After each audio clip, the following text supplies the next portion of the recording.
In an ordinary Austrian town, behind 8 locked doors, lay a secret that would shock the world. A dungeon, not built for prisoners of war, but for a man's own daughter.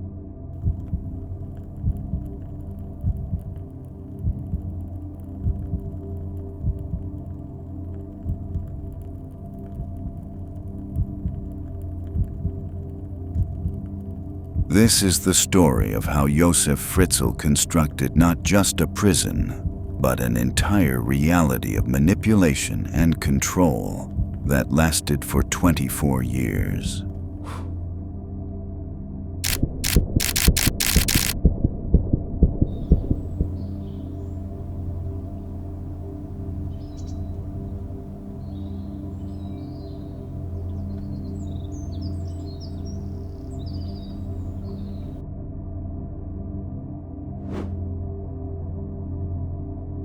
In April 2008, a 19-year-old woman named Kirsten was rushed to a hospital in Amstetten, Austria, suffering from a serious illness. What seemed like a medical emergency would unravel one of the most horrific crime stories of the 21st century. Fritzl's hidden hellhole. In 1984, Josef Fritzl lured his 18-year-old daughter Elisabeth into the basement of their family home, drugged her, and handcuffed her to a pole. This began what would become 24 years of unimaginable horror. Fritzl had spent years meticulously planning and constructing a soundproof, windowless dungeon beneath his home, complete with multiple locked doors designed to prevent detection or escape. The space was just 54 square meters, smaller than many living rooms.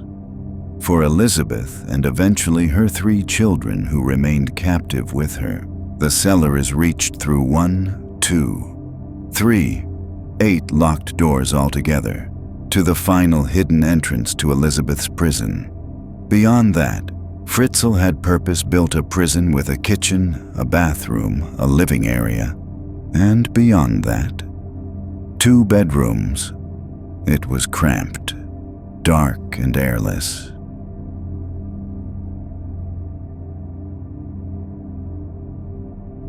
Elisabeth's world became this confined space, with no natural light, limited air circulation, and no concept of time beyond what Fritzl allowed her to know. She would later describe how she marked time by the changing programs on the television Fritzl eventually allowed her children to watch. Above ground, Josef Fritzl maintained the facade of a concerned father and respectable citizen. He even orchestrated an elaborate ruse to explain Elisabeth's disappearance, writing letters to authorities claiming she had joined a cult and didn't want to be found. Most shockingly, Fritzl managed to integrate some of his victims into his above-ground life. He presented 3 of the children he fathered with Elisabeth as foundlings that he and his wife Rosemary would generously raise. Meanwhile, the other 3 children remained imprisoned below, never seeing daylight. When the truth was finally revealed, the world reacted with horror and disbelief. Josef Fritzl was arrested and charged with sexual assault, incest, false imprisonment, enslavement, and the murder of 1 infant who died shortly after birth. In 2009, Fritzl was sentenced to life imprisonment without the possibility of parole for 20 years, the maximum penalty under Austrian law. He was declared a dangerous, severe psychopath by court-appointed psychiatrists, but was found legally sane and therefore responsible for his actions. Elisabeth and her 6 surviving children underwent extensive psychological treatment and were relocated under new identities. Despite the unimaginable trauma, reports indicate they have made remarkable progress in building normal lives, with the children pursuing education and careers. The question that haunts this case is how a man could commit such atrocities while maintaining a facade of normalcy.